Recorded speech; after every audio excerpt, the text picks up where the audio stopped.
more vigorous punch output here in round one by Margarito than was the case against Paul Williams, and already he has dug some major body shots into the gut of Golden Johnson. And he lines him up with uppercuts, and he knocks Johnson painfully down. Beautiful mix of punches. Right hand to the left, left to the left, right hand to the head, and left uppercut between the gloves. It was the left uppercut between the gloves. He mixed it up. You couldn't. He had Johnson so preoccupied with punches coming from the side that he didn't look for anything up to the stomach. That's the best set of power punches I've seen put together since Kelly Pavlik finished off Jermaine Taylor in a corner in Atlantic City a month and a half ago.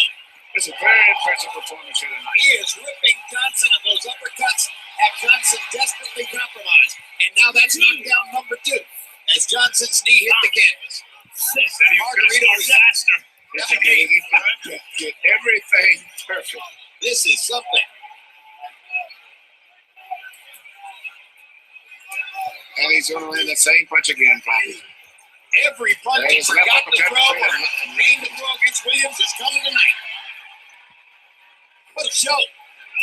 Johnson should be trying to get in close and smother and tie him up. There's no way in the world he's going to set the ropes back and back like that and survive. And now, when we talked about holding when you're in trouble, that was legit.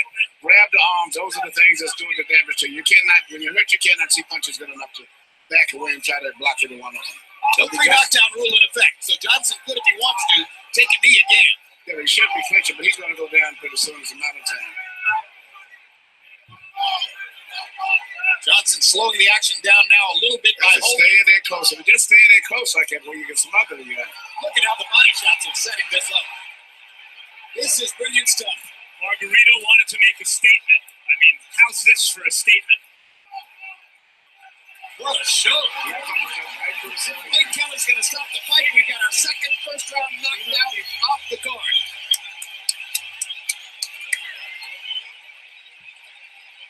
May have just punched his way back into the picture, Jeff. Oh, definitely. Hello, everyone. Welcome to the 71st edition of the Next Big Pod. Not much major stuff to discuss this week. We'll probably do a slightly shorter show. I'm joined by Ainsley for the first half hour or so, I imagine, but we'll probably only do about an hour tonight. I'm not doing any stories, sadly. I haven't prepared anything because Dewey and Carp flaked out at the last minute and decided they couldn't be asked to do it. But some of us are more loyal to the listeners, right? Yeah.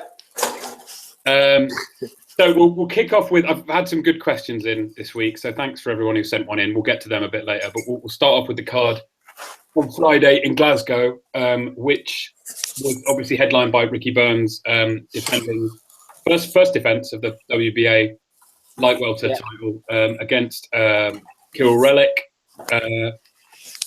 Bit of controversy, well, a lot of controversy about this one. Some people feeling that the winner was controversial, and a lot of people, well, almost everyone, feeling that the scorecards were controversial.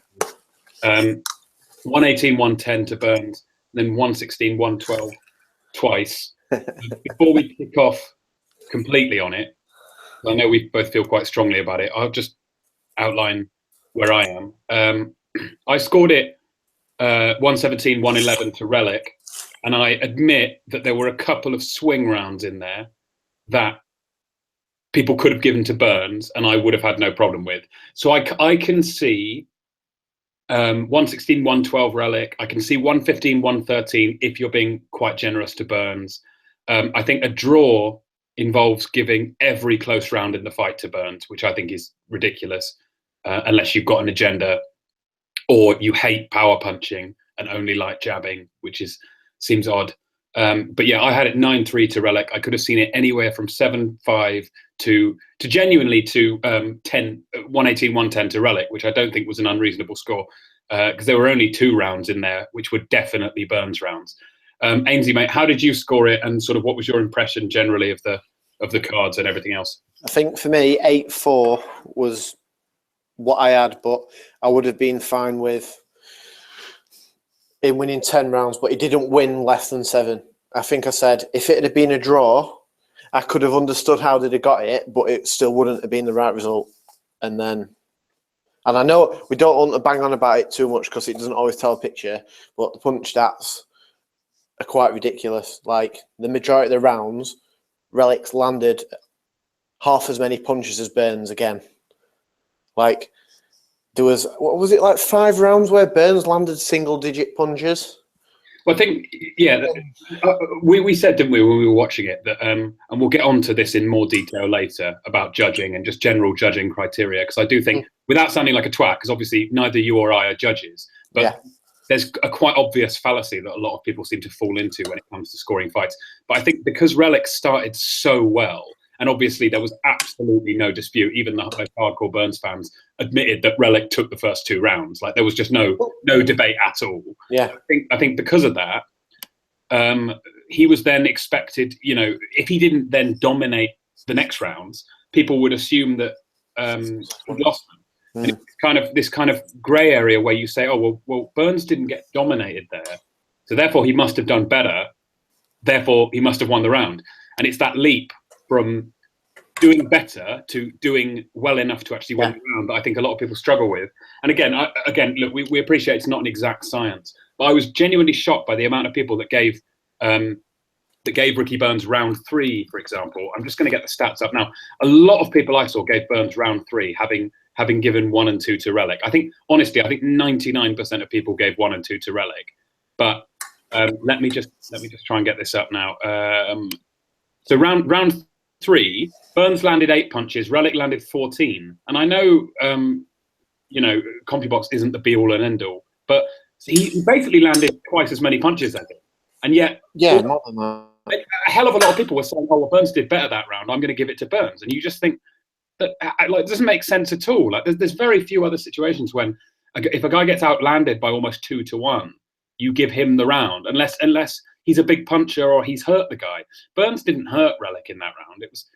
They were jabs, and it was a case of Burns managing to kind of cover up a bit better and not get caught. So you end up in a situation where you're scoring rounds for Burns on the grounds that he's not getting his ass kicked. He's just losing. He's not getting his ass kicked. And it was very, very odd. Yeah. And Ainsley, going back to what you were saying, round 4 as well, 8 punches landed for Burns, 13 for Relikh. So again, that's almost 2 to 1. Yeah, I mean, like, a lot. I don't see the case where a lot of people are making for Burns. I just don't see it. Like, he was trying to fake being in control, if you know what I mean. So you'd see him, he'd like come forward but not actually throw anything, or throw 3 or 4 shots where probably one would land, and then it'd be back just moving backwards again. It was, but I think the later rounds, there's an argument for 2 10-8s there. There were a round where he got dropped, and everyone's saying, "Oh, he pulled him down with the arm," but he was already coming down before that. Well, yeah, let's go through it in chronological, because we'll get to the final 3 rounds in a bit. Because I mean, I have to say, I scored, of the first 6 rounds, I scored 5 of them for Relikh, and I appreciate that. That's not many other people did. Although a few of us in the chat had scored. I think we'd given Relikh either 4 or 5. But I saw people after 5 rounds. I had Relikh 4-1 up, and they had Burns 3-2 up, and I just couldn't see that at all. I think they gave Burns 3, 4, and 5 on the grounds that he wasn't getting dominated quite as badly as he was in 1 and 2, and that's not how you score. It doesn't make sense. Like, it's like in school, if you get an F one day and then you get an E the next day, and you say, oh, well, I passed, I got an E, I did better than an F. It's like, no, they're both shitty failing grades. Like, it's not, like we keep saying, it's not about doing better than you did in the round before. It's about doing better than what your opponent's doing. And to me, Relikh was landing the harder punches throughout the first half of the fight, apart from in round 6, when I genuinely did feel Burns made a stand and actually did force him back. But Relikh was on the front foot. I thought he was cutting the ring off well. Burns was against the ropes the entire time. He was covering up, and he was firing jabs out. And yeah, he's got a decent jab, and yeah, he's pretty good at covering up, but that doesn't win you rounds, like, by itself. You know, he's not Floyd Mayweather. He's not, you know, slipping these shots and getting completely untouched. I'm just going to tot it up after, through the first half of the fight, Relikh had landed something like, just off the top of my head, it looks to be about 65 punches, something like that. Burns has landed about 40. So again, and that's just I'm literally just counting it up in my head as I read it. So you're talking about, over the first half of the fight, Relikh landing at almost 2 to 1 on Burns, and people were saying that Burns was ahead, and that just, to me, that just boggles my mind. And it was a case of maybe if Relikh hadn't started quite so well, people would have. Do you know what I mean? They wouldn't have swung back so much. Like, it tends to be a pendulum, I find, with boxing scoring. If a guy loses 6 rounds in a row, and then does okay in the 7th, people almost always give him the 7th on the grounds that he didn't do as badly. But I know it's kind of, you sort of fall into that trap, don't you? You give sympathy rounds, and you give rounds because, oh well, I'm looking for a round to give one of the guys. No one likes to turn in a card where it's like, where, you know, it's 11-1 or it's 12-0. But there are actually quite a lot of fights where, you know, Walsh against Klimov, we'll get onto it later, but there's almost no argument that Walsh lost a single round. Do you know what I mean? And you saw it with the Canelo Mayweather was another example where I thought Canelo won 2 rounds at most, and there was an argument he lost every single round. But you had guys giving him 4 rounds, 5 rounds, on the grounds that there were some rounds where he was getting his ass kicked a little bit less than the others, and therefore he was winning that round. And it's just, it's a real kind of, I don't know, there must be a psychological sort of term for it, but it's like mental fallacy that a lot of people seem to fall into. It's the perception of things, I think, though, isn't it? Because it's like, if they see someone in control so much, if that slips a little bit, it tends to just be like, oh well, he's not won that round because he hasn't. Yeah, and if you see Relikh maybe land the same punch 5 rounds in a row, and then in the 6th round he misses that punch, you think like, oh, Burns is coming back into it. But you know, making the other guy having slightly less success, that's kind of reliant on you having more success as well if you actually want to win the round. And I just didn't see until the 6th round when until the 5th round when Burns genuinely did seem to land quite a lot of clean shots. I just didn't really see Burns having any success. And then we'll go on to the mid rounds now, because obviously that's really where most people felt Burns came into it. If we go through, a bit ridiculous. So like a lot of people sort of have been saying that essentially Burns won rounds 4 through 9. Yeah, and I gave him round 5, and then I gave him rounds 8 and 9. And I felt that genuinely there were arguments that 6 and 7 were pretty close. And if you want to give Burns 6 and 7, I would say I'm not gonna sort of kill you for it. But that's still only 5 rounds. Do you know what I mean? And I really don't see how you give Burns 6 rounds or more unless you're doing sympathy rounds, which you shouldn't be doing, really. But I think the 8th and the 9th were pretty clear for Burns, I thought. Yeah. I thought he was fucked after the 9th, and then he was having real success, wasn't he? And he was Relikh looked tired. He was missing a lot. But then clearly, maybe Relikh was taking 8 and 9 off. I don't know, because he came back in a big way in the 10th. And he hurt Burns towards the end of the round. And, I thought the 10th could have been a 10-8 round. It was that bad. It was it was borderline, but it was a clear Relikh round, like no debate about it at all. Yeah. He hurt Burns. He was on the front foot. He had Burns covering up for that hot run. And then the 11th, he came out and did exactly the same thing again. He hurt him again. He was on the front foot. He was dictating the pace. Burns looked very tired. The body shots really started to add up by that point. He hurt Burns to the body, I think, in the 11th round. And Burns looked very, very tired. And, you know, he was hanging on. He was covering up well. But he definitely didn't win those 2 rounds. Like, there's no way you can argue that. And then, obviously, the 12th, both guys really went for it. And I thought Burns really went for it, which is a sign that he knew it was a close fight, you know? Despite him talking shit after saying he thought he'd win it by 4 rounds. Which, if you think you're 3 rounds up, you don't go into the final round. Oscar De La Hoya thought he was 3 rounds up against Trinidad, and we know what he was doing. Yeah. And in the 12th round, he just danced away. Burns went in, and they went toe to toe, you know. And I thought the 12th was close. They both landed a lot of shots, but you could tell that Relics were the harder punches. And it was a bit of work.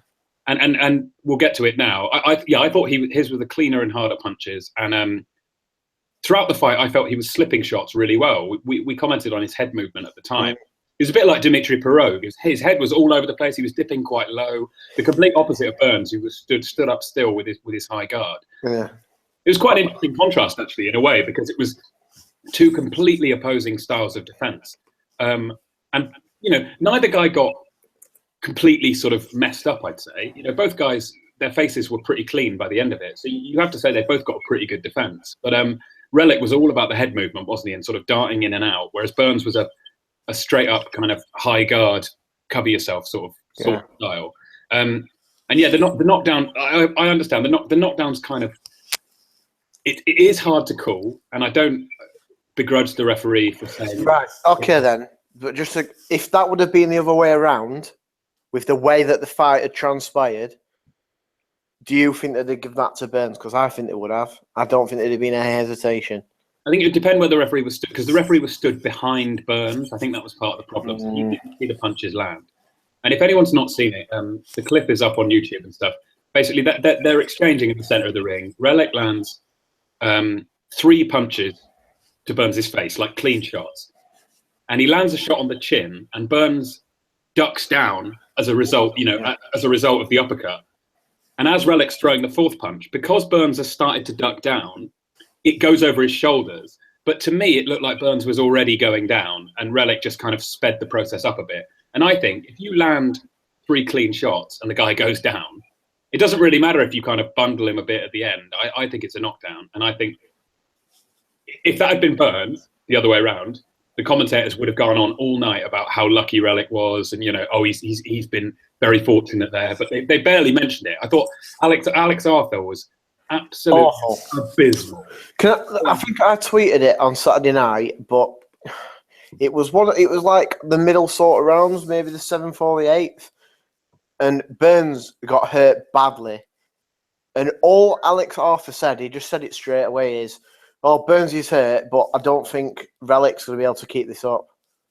Yeah. He said, Paul said there's some good shots coming in here from Relikh, and Arthur's response was, "Yeah, but I don't think he'll be able to keep it up." Like that was it was the most defensive analysis I've ever. Like, yeah, but he'll get tired. Like, it's the sort of thing you say, if your dad's having a fight with another dad. Like, it was ridiculous, and there was no attempt to sort of emphasize what Relikh was doing at all. It was entirely on the what's the word? Within the sort of confines of Burns' fight. Oh, well, Relikh's doing this, but Ricky's reacting in this way. And it's like, I don't really care how Ricky's reacting. I care about the guy who's forcing the fight and is actually being the aggressor and, is punching and landing more. And at the end, they asked Paul Smith, "How have you got it?" And he said, to his credit, Paul Smith said, "I think it's very close. I could see it either way. I've got it a draw." And he laid out his card quite well. And then they went to Alex Arthur, "How have you got it?" And he just went, "Burns winning," and that was it. He didn't even give an explanation. It was ridiculous. And you just know that he decided after about 9 rounds, Ricky Burns has won this fight, and he wasn't going to change his mind. But I have to say, look, we're going to slag off the Scottish fans a bit, but most of the diehard Birds fans, and there's quite a few of them on, within the hardcore set, and they're not casuals. They're not like Pacquiao idiot, the idiots from sort of 2009, 2010, or they're not like Floyd fans or anything like that. They know their boxing, and most of them scored it. There were a few too many Burns cards for my liking, but most of them scored it a draw or very, very close to Relikh. And most of them have said that they think he deserves a rematch, which is fair, I think. You won't get one, but they've made the gesture. Yeah, well, I've been saying for probably a month or 2 now, I'm sick of Burns and all this bullshit. But like I said last Monday, I said Broner would knock him out. I stand by that even more so now. I think if Broner wants to, I think he'll knock him out. I think he would, though. Yeah, maybe he would. Maybe he'd want to make a statement and say, "Look, I'm back. I don't know. I think it depends how. Literally, I think Broner could wake up the morning of the fight, and it could go one of 2 ways. I think he's that unpredictable. Like, he could wake up in a bad mood, just think, "I can't be arsed with this," and throw 15 punches around and probably points. Yeah, but there's no way that Broner can lose that fight now. Like, unless Broner gets disqualified for something stupid, he'd have to absolutely shit the bed to lose. Yeah, he'd need to get multiple points taken off or whatever. Yeah. But Burns doesn't have the power at 140 to keep Broner away. I still don't think Burns should be at 140. I think he shouldn't. He could still make 135. I think he's much stronger down there. His punch resistance is much better down there as well, and he can actually hurt people. I don't see him being able to hurt any of the top guys at 140. But look, what's he going to do at 135? Like, Linares would school him. No, I know. I just mean in an ideal world. He moved up. He did this because they knew that they was going to give him this easy shot at a belt and all that. So I mean, in an ideal world, politics aside, I actually think Crolla versus Burns might not be a bad fight. And especially if Crolla, let's say Crolla can't get the Linares rematch and he's kind of in need of a bounce back win, I think that's a fight he could potentially look quite good in at 135. But look, Burns isn't a terrible fighter, although I do. Pieces. Yeah, I do think he's shot, and I think he could catch quite a nasty beating if he comes up against the wrong opponent. I think they've got to be quite careful with him. Just to pick up on the comments, James Robertson saying no way they'll give him a rematch. Burns has got a big money fight in the USA. Burns turned down Broner to fight this guy. Burns was moaning about money straight after the fight. Everyone always I'm sick of all this. I actually missed Burns' post-fight interview. What was it? I watched bits of it, but he's saying, the money wasn't right, this, that, and the other. And then apparently he said it in the IFL as well. But it's but it may be that the offer was just shut. But what options has he fucking got? How much did he earn for that on Friday? There was 60 people there. You know what I mean? But getting paid for 2 fights, it's always going to be Yeah, but and he must. I think he'd know that he was a big underdog if he was fighting Broner in the States, right? Well, yeah, it should be an underdog versus anyone, though. But and the other thing, it just seems very convenient how we always see the scorecards. Yeah, so when Hearn's guys getting mugged off, so Crolla. How quickly did those scorecards get put on Twitter? The actual breakdown. And there's nothing. I've not seen a thing. I think that was literally a case of Hearn going over and taking a photo of the cards himself. But still. But obviously he's not going to, I think maybe if Relikh had a proper promoter, in his corner, and no disrespect to Hatton, he's more of a trainer than a promoter. But let's say Relikh was with Heyman. No, sorry, Heyman's a bad example. Let's say Relikh was with Sauerland, then maybe fucking Kala Sauerland would have gone over and took a picture of the and he would have been they would have been campaigning for a rematch, they would have been campaigning for a fucking investigation into the Panamanian judge. But anyway, look, it was a horrible set of scorecards. I think even the 116 112 is very, very generous to Burns. But yeah, it's a fucking the whole thing's a sham. And the thing is how much shit and I'm not going to defend it because there's shit down here and Cole Frotch is a fucking idiot, yeah. But there's plenty of people north of the border who are too happy to point that out straight away. You know what I mean? And it's just fucking hell, man. They tried the damn hardest to rob Zlatikainen, and they couldn't. Yeah, do you know what? I actually, when I was on my way to work this morning, I watched the Zlatikainen fight again, and I watched the Beltran fight on my lunch break. So I had a very productive day of researching Burns. I was amazed. How close I'd forgotten how close the cards were for that. I think didn't one of them have it a draw? It was 115, 113, 2 for Zlatikainen and 1 for Burns. Yeah, Zlatikainen won probably 8 or 9 rounds of that fight. Honestly, he had Burns all over the place, and Burns was in pure survival mode for the first 4 rounds. And then you look at Jim Watt's scorecard, and he's got it 2-2, and you just think Zlatikainen is just completely white. But anyway, that fight was a clear Zlatikainen win, and he was 1 point away from getting robbed. And I watched the Beltran fight again, and it was exactly the same thing. After I think Burns won the first, Beltran then swept the next 3 or 4 and was fighting really well, and he broke Burns' jaw, obviously, didn't he? And Burns was in some discomfort. And then in 6 and 7 before the knockdown, you had the commentators just saying, "Oh, Burns has come right back into this," but actually, all Burns had done was stop getting his ass completely kicked. He wasn't actually winning the round. He wasn't doing better. No. He was just almost doing as well as him. And it was another perfect case of. And Harold Lederman has spoken about this before on a podcast, and I'll try and dig out which one it was. But he talked about people. You slip into the pattern of a fight where you think, okay, this guy's kicking this fighter A is kicking fighter B's ass. And if there comes around when fighter B doesn't get his ass kicked, you think, oh, fighter B is winning now, give him the round. But actually, you can still be losing if you're not getting your ass kicked. And I thought that was a clear example where Beltran, I think I gave him 9 rounds or so, right? And plus the fucking knockdown, so he was miles ahead. But it was a case of the rounds where they were claiming Burns was winning, they were just rounds where Beltran was slightly less dominant. But to my eyes, he was still landing the better punches, and he was still forcing the pace. And I think they've done it a lot with Burns in his later career, especially since he moved to Matchroom. He seems to get the benefit of the doubt for losing less badly round. But I mean, He's just bullshit. But like, who has he fucking beat? Let's get serious, right? And because I'm sick of all the he fights everyone. Right, he beat Martinez. That was a good fucking win, right? Yeah, and then he actually did beat Martinez. Yeah. I thought those cards were fair. Yeah.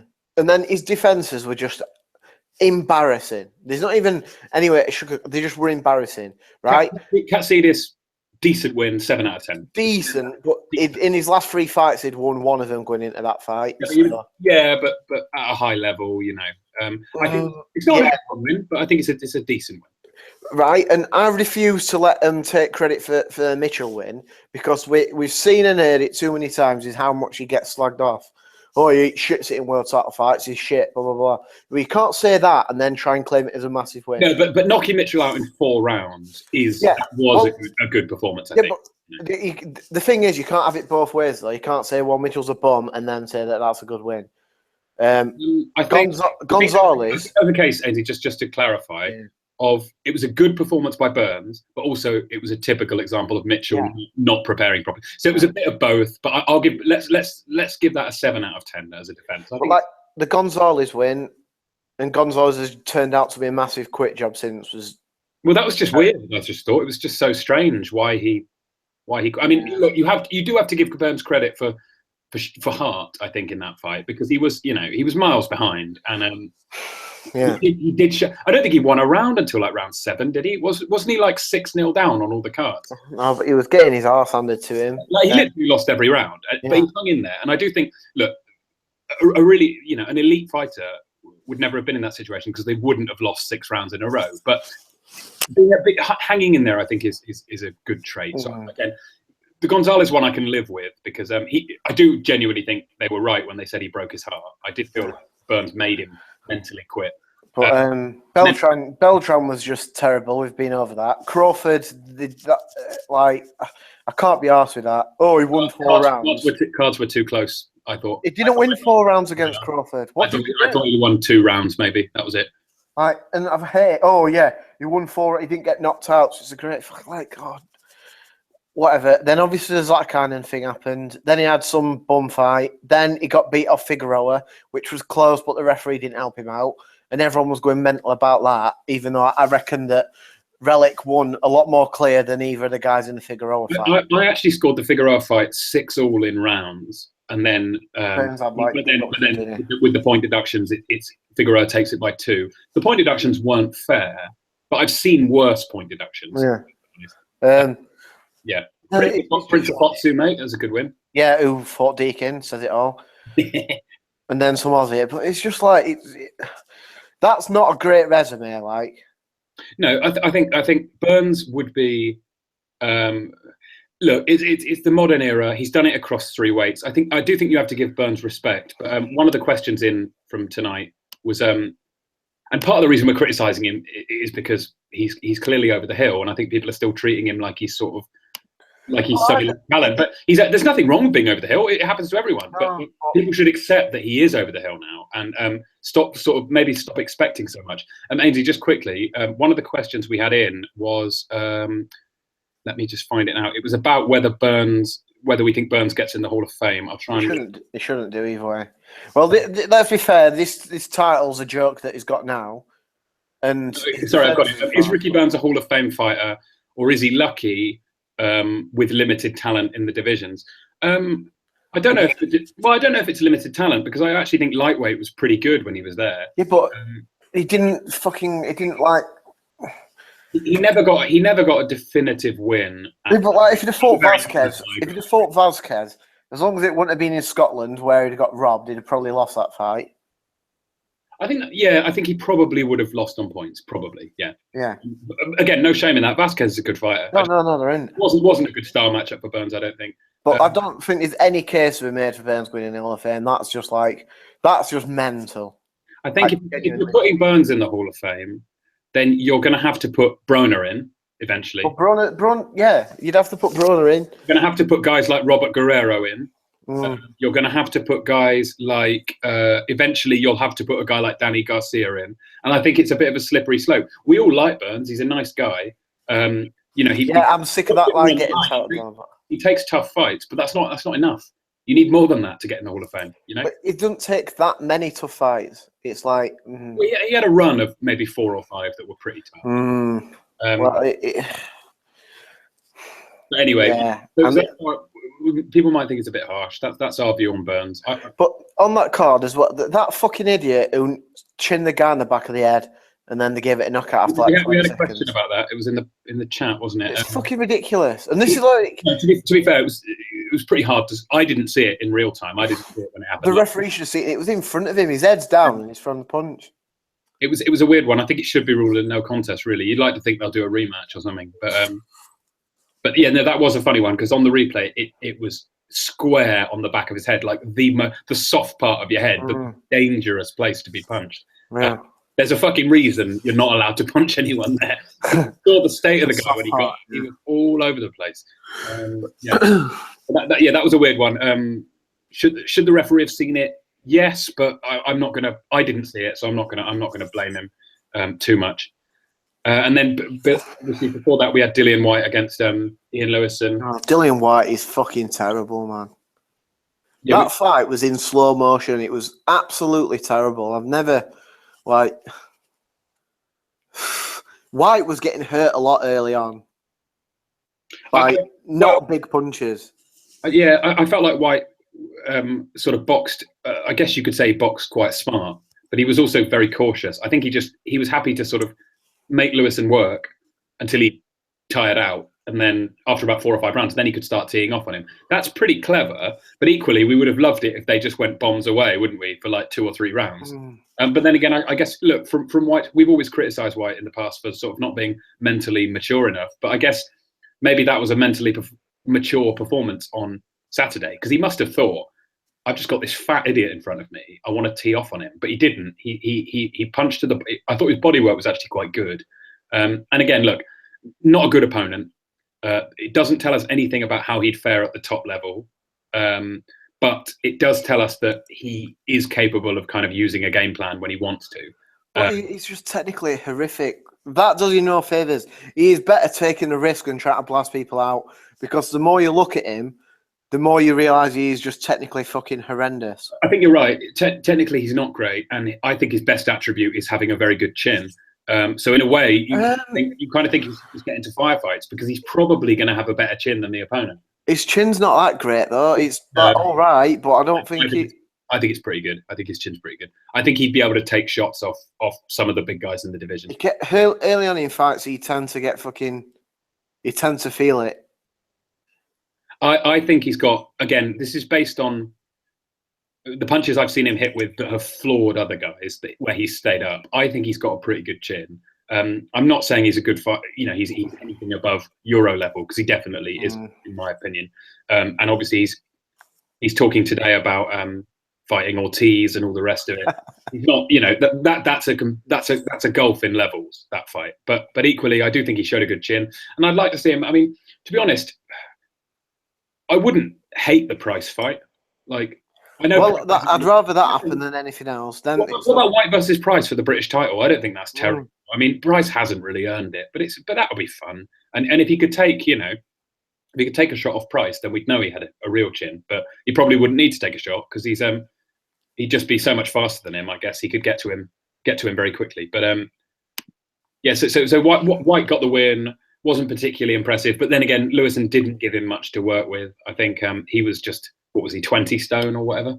Yeah, he's fucked. His knees are fucked. Like he'd only had like 3 weeks' notice as well, I think. So he wasn't. He'd had like 3 weeks or a month, hadn't he? And he obviously hadn't lost much weight. The people in the chat are saying Whyte has a terrible jab. I agree. I think he does have a terrible jab, but his game plan's not really built on a jab. I do think Whyte can move reasonably well at times. I do think he uses the ring quite well. He's good at kind of using the full size of the ring without getting stuck in a corner or sort of stuck against the ropes. And I just think he's got a good chin. And I think having a good chin in the heavyweight division actually gets you pretty far.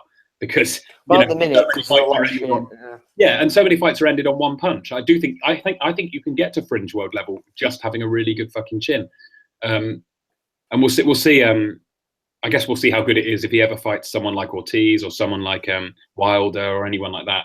But I don't know where you'd really match him with going forward, apart from in kind of novelty fights. Because obviously Price versus White would be fun, but that's not a serious fight in the division. No.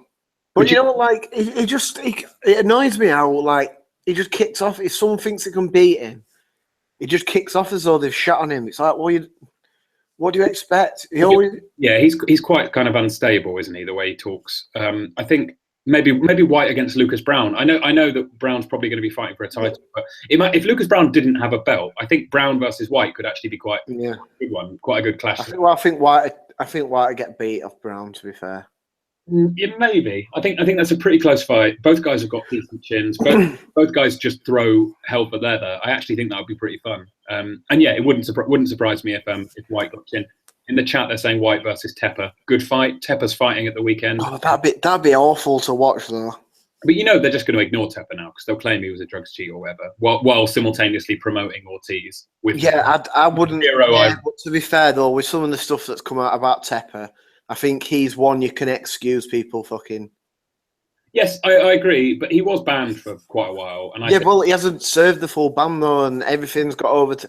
I thought he said like 9 months, didn't he, or something? Yeah, but that's fuck all for what's been going on. If you read into it, like this isn't just a guy who's fucking decided to juice a little bit. This is like a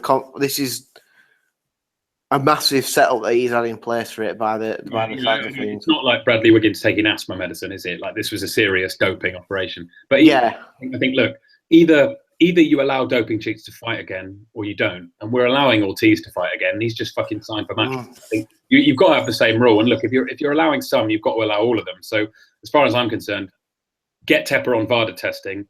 And then if he can fight clean for a few fights, then I think the White fight could be really fun. That's a really good clash of styles, I think. And that would just be a pure fucking brawl, wouldn't it? No jabs, no technique, just an absolute brawl. Could be really good fun. And at the end of the day, look, Dilian Whyte, like none of us are particularly big fans of him. But I do think he could be in some fun fights moving forward, which is all that really matters. I don't care if he wins the world title; it doesn't bother me. I just, if he gives us some entertaining fights, that's enough. Yeah, but like, is he entertaining? He's not as late though. I think he can be an entertaining fight. I think the AJ versus White was Joshua's most exciting fight by a mile, wasn't it? Like there was genuine drama in that fight. It was one of the few Joshua fights where I've actually been like glued to the TV watching it. A few people, Brown versus White is splitting opinion in the chat. I actually think that's almost a 50-50. I probably slightly favour Brown, but I don't know. I'd like 60-40 Brown maybe. Just look at how bad that White's jab is and how long it takes him to get his arm back. Brown would get that right hand cocked over that. Yeah, but I think as shit as Brown is, right? He is fucking terrible. But every time that he's been given the opportunity to land that right hand, he gets it in there. So like he's not got much, but he's got enough to beat White. Yeah. Well, he can punch, can't he? Like there's no dispute. But it's like it's not. He can find the punch though. It's not like he's just an idiot who goes wading in. He does. And you can say one about a Chagay fight. Yeah, he may or may not have been on something, but like he saw the shots for that. He didn't just go fucking try to bum rush in. No, and he did seem to sort of have a plan a little bit. Yeah. Right. Just finishing off this card, obviously we had Scott Cardell against Kevin Hooper. Yeah, Cardell's dad going mental last night, asking for people's addresses. Cardell's dad seems a bit unstable as well, but Cardell got the knockout. I actually thought it was a bit premature watching it live. Yeah, it was a bit. But Cardell, I watched it again and I thought, do you know what? Hooper had lost every round, hadn't he? Pretty much. He wasn't really offering anything, so I've got no problem with the stoppage. But I thought the most entertaining part of the fight was Gallagher saying afterwards, when it turned out that Cardell had 4 wins and a draw, and that doesn't count as 5 successful defences. Gallagher tried to claim that it does, and said he'd go and have an argument with the BBC, which I thought was hilarious because it's literally it's basically Gallagher saying that no contests, draws should be counted as successful defenses, which is just ridiculous. It's like the fucking WWE. You get disqualified. The champion gets disqualified and keeps the belt. So every single fucking fight, you just get deliberately disqualified, and then you keep the belt forever. You know why they're doing that though? Because they've got it'll probably have to be Dodd, won't it? I don't know, because he's never expressed any interest in Campbell, has he? He's basically said they don't want that fight. Yeah, I can't remember. Something was said, but I can't remember what it was. And I can't think that Campbell would be interested in forcing that fight, because he probably Derry on Saturday, isn't he? So, but also he probably considers himself above British level by now. Yeah, he is. And yeah, like Derry's above British level at this stage. And Derry's not going to be trying to fight for a British title now. I mean, could you maybe have like, I don't know, could someone like I don't know, Tommy Coyle or Tyrone Nurse? I know. I spoke. Well, it's 135 in Nurse, but like Cardell could come down, but Coyle could come down. Yeah, I think Coyle can still make 135. I don't know if they'd be too keen to make that. I reckon Coyle will probably beat him, to be honest, because it's just that wrong style for him. But who have you got? Is it like Tom Stalker? Does he fight Craig Evans again? I don't know. There's not much out there unless he goes and fights someone who's really bad. And I mean, but he's been fighting bad opposition throughout. Yeah. Like, we forget Sean Dodd was some short, some like when he fought Cardell, he genuinely was some small hall guy who most of Sean Dodd's are recorded on like his fights. Most of them on YouTube are recorded on phones, like genuinely in leisure centres and that. And I was watching the fight where he got knocked out by Townend. Yeah, I watched that about a month ago. That's probably 150 people there, and he genuinely Doncaster Dome. That and then he beat Buckland, and then he sort of came into prominence. But Sean Dodd is the level of opponent that Cardell has always defended against, and it's standard Gallagher tactics where you just pick guys. Well, you only need 10 to 15 in the British rankings and just defend against them, and you never face anyone in the top 5, because I think we all know, and Gallagher knows that Campbell would easily beat and so Cardell claiming to be the best lightweight in the country is a bit ridiculous. The thing, you've only got to make 3 defenses to keep it, and it's free. It's just 3 defenses, because all he's done, he beat Evans, he fought Dodd and got that late KO, which was questionable. Rematched Dodd, and then he drew, which was fucking a blatant robbery. Yeah, which didn't count. Yeah, that was it. And he fought some idiot on a fucking undercard in May. That wasn't for the British, was it? It was just like... I'm getting confused. I'm thinking that one against the Journeyman was for the British. Yeah. And then he fought Hooper, but I mean, so he did Dodd and Kevin Hooper as defence. I mean... Yeah, I mean, it's I like Dodd and that, but I mean, come on. Right. It's a very poor resume, but is it that different to someone like Paul Smith's British title reign when Paul Smith's done on it outright? Like I said, I don't think Gallagher's actually took someone to get it outright because he refused to defend it against anyone in the top 10. And I think Callum Smith, has he ever even defended it? I don't even know if he has. Well, is he not supposed to be defending it? Oh, well, I don't know if that was it. I heard something that, he's going to defend it against Luke Blackledge, which would just be a waste of fucking time, seeing as he got chinned in around against Fielding. No, he's not defended it. He beat Rocky Fielding for it. He beat for it and has never defended it, exactly. So again, it's a weird one, the British title. They seem to use it as like a bargaining chip. The thing, you know what it is? I think because it's you can always find easy time to pick it up, if you know what I mean. If you hang around for long enough, you're going to get an easy shot at that. So what they'll do is they'll just do whatever. Then if the easy shot comes up, they'll go for it. And then, oh look, we've won fucking however many British titles in this gym. It's just like I'm looking at guys who could be potential Cardell opponents. The only one I can see in the top 10 is possibly Joe Murray, someone like that. He's fighting on Saturday though. But the timing could work quite well. He's probably going to get beat though, because I think he's fighting some undefeated guy like in Denmark, which is always. Yeah, he's fighting Rashid Kasim, who is 11-0. Yeah, he's fighting him in Denmark, is he not? Well, maybe if he wins that one, he could get a shot. Yeah, but you'd have to think that.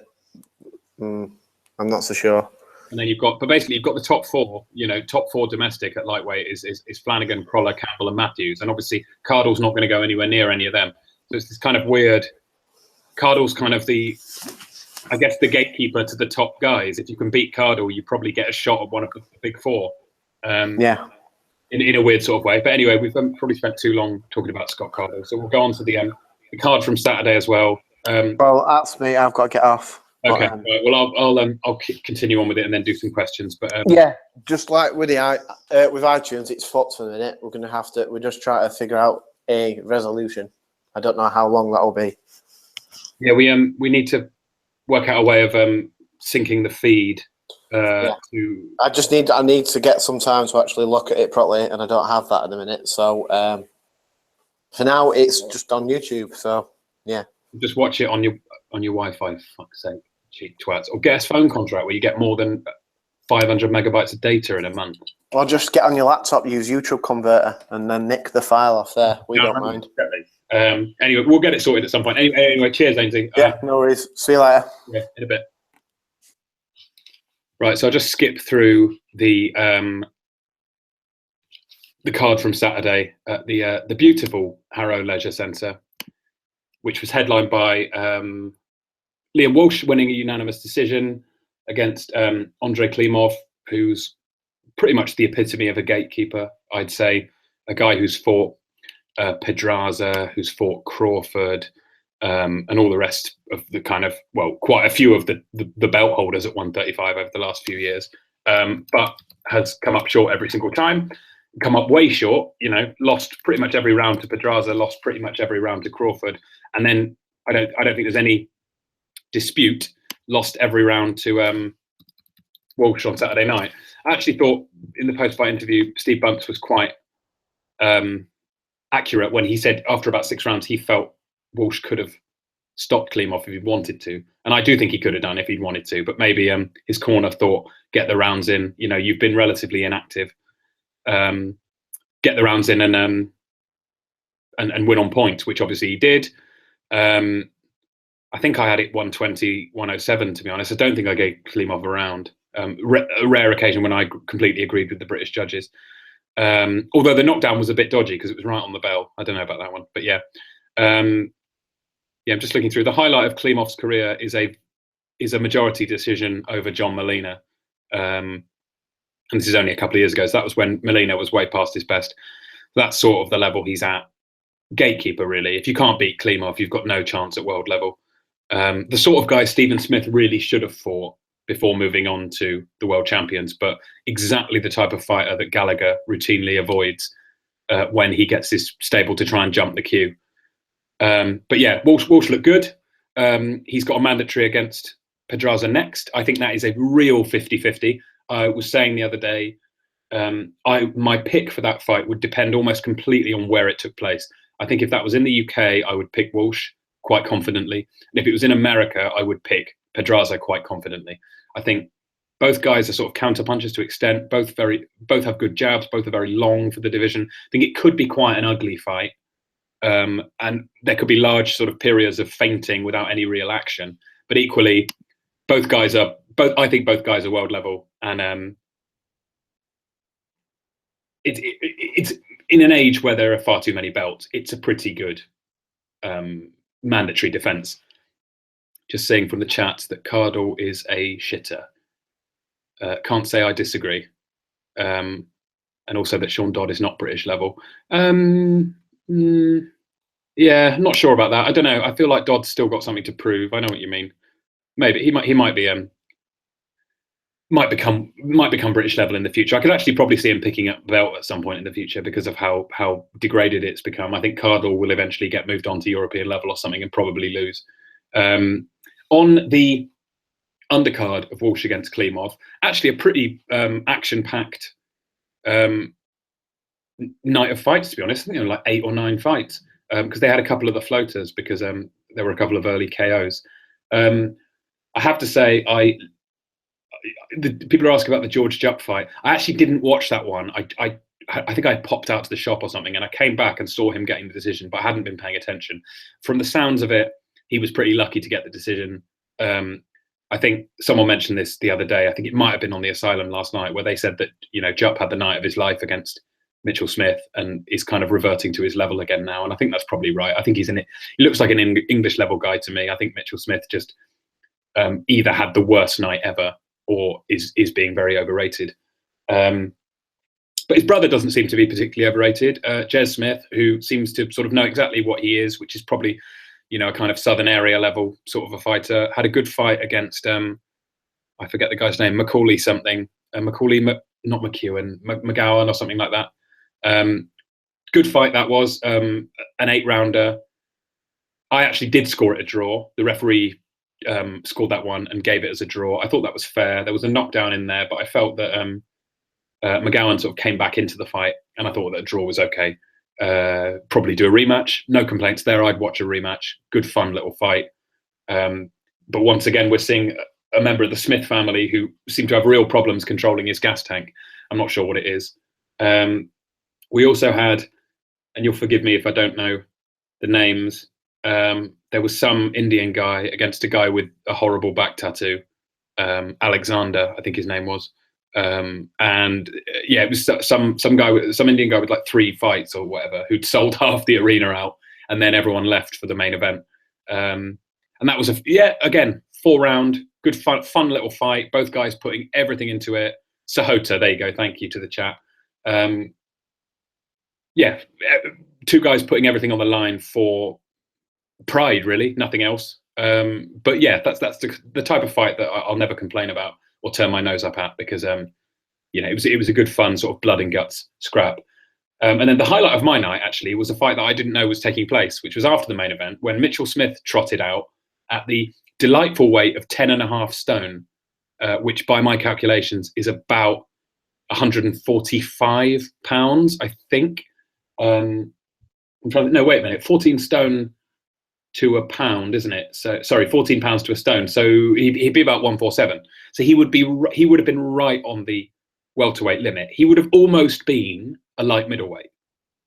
This guy's 5'6" and should really be fighting at super feather. Absolutely absurd. I don't think there was enough made of that at the time, because I heard it and I put it in the chat with the rest of the guys, and Dewey wasn't watching, and he said, "What? Are you serious? He's 147." They must have got, you know, he thought they got the weights wrong, because Mitchell Smith is tiny. He should not be anywhere near welterweight, let alone the welterweight limit. And yeah, Smith did the usual, you know, he was up against a cab driver. The guy 100% looked like he drove a cab to the arena. You know, tits all over the place. You can always tell when the guys are proper journeymen. It's because none of their equipment fits them properly. Like, their shorts are too big, the protector, the cup doesn't fit properly, their mouth guard doesn't fit properly, because they probably had to borrow all the equipment on the way to the show. And yeah, this guy, I don't even think this guy's boots fit properly, to be perfectly honest with you. But you know, he was giving as good as he got for a while, because it was at 145, and Smith can't break an egg at 145. So you have this weird situation where Mitchell Smith, who is quite flashy when he's on it, you know, when he's on his game, quite flashy, throws good combinations, has reasonably good sort of head movement and defense, but he was sort of fighting a heavy bag basically, because he was so artificially high above his actual weight.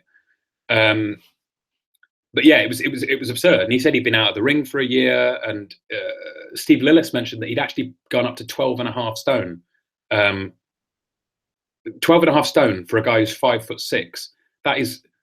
That's absurd. I mean, I'm about 5'11", and I weigh just over 12.5 stone.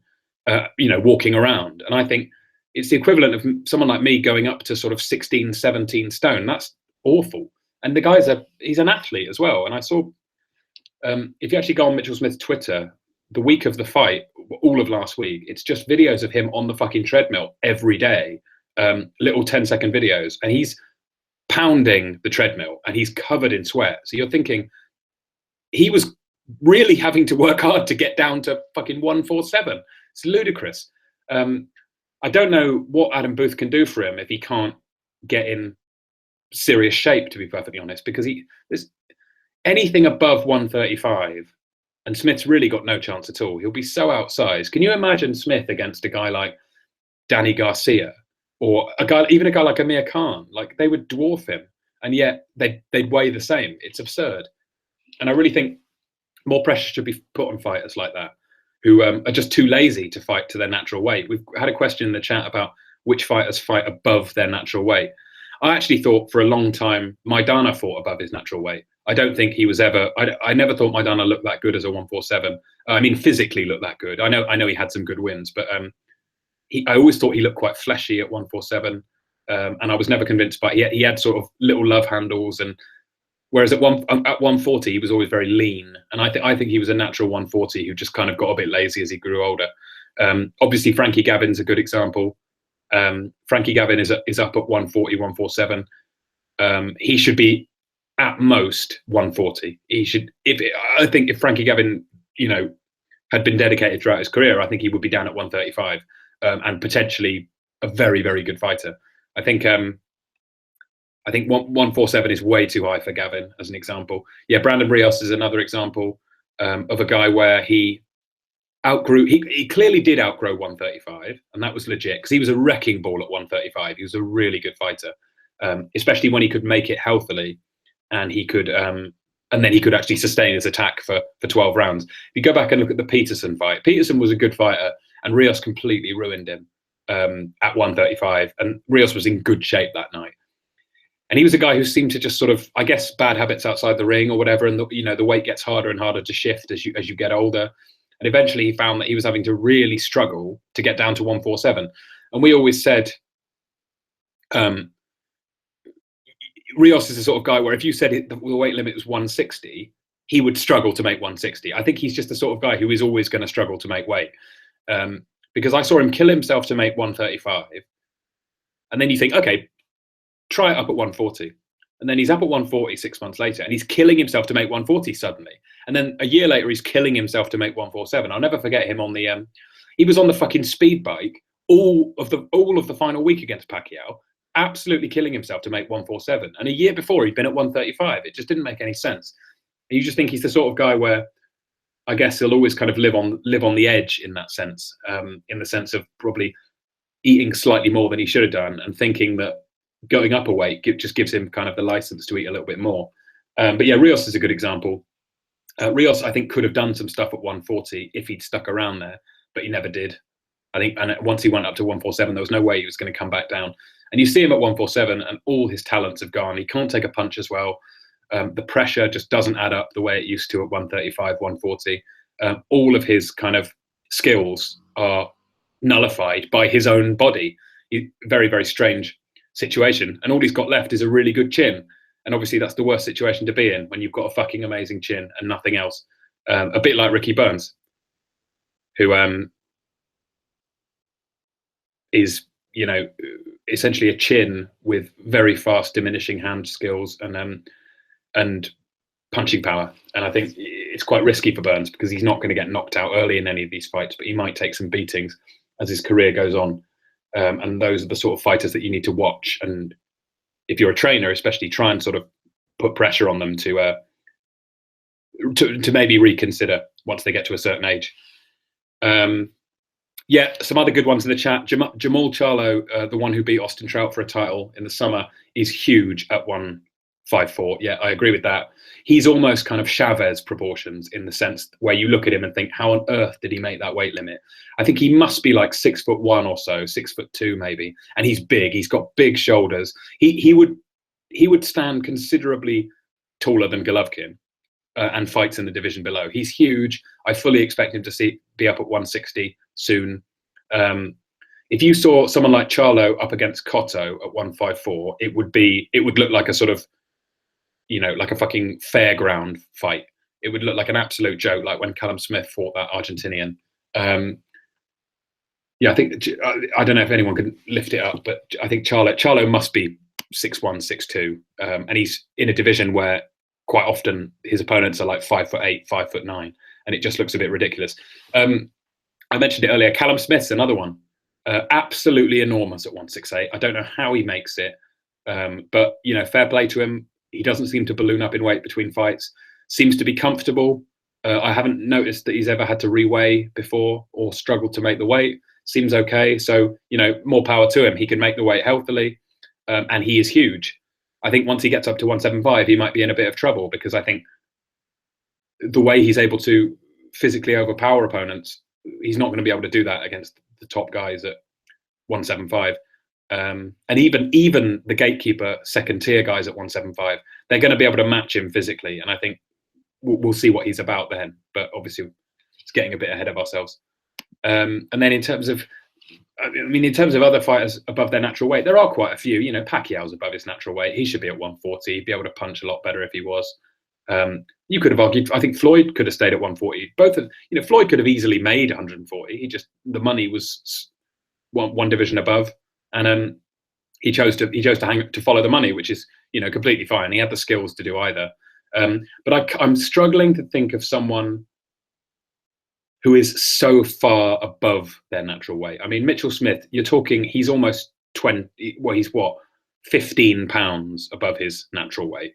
And that is ridiculous. Actually, almost 20 pounds. But yeah, so that was the Box Nation card. It was good fun. You know, I subscribe to Box Nation, and that's the sort of card I'm quite happy to pay for. It doesn't matter what level the fights are at. They were mostly competitive, and mostly well fought and exciting. And that's all you can really ask for. I don't care if it's for an area title, for a world title, for a, you know, domestic title, whatever. If the fights are well matched and competitive, then it will be a good night of boxing. So that was the Walsh fight. There wasn't really much else at the weekend. I don't think there was any PBC shows or anything like that. Before we do just a little bit of recap about the heavyweights and what's been going on, because obviously there's sort of big news on the horizon in that division. A little moment to just say RIP to Aaron Pryor, former light welterweight champion, arguably certainly the best modern light welterweight in the sport, if you're sort of counting the modern era of sort of, I guess, the 60s onwards.